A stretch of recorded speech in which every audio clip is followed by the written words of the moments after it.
Hello May, happy birthday. Ay lagas na.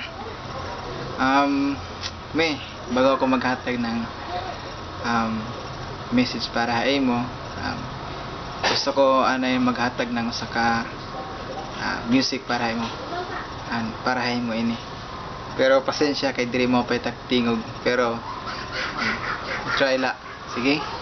Amati ha, para sa imo ini. Happy birthday.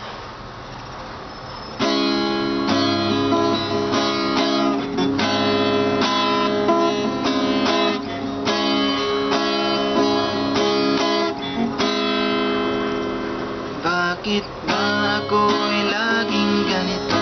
Di akong di mo pinapansin. Para na lang akong laging sumusunod sa gusto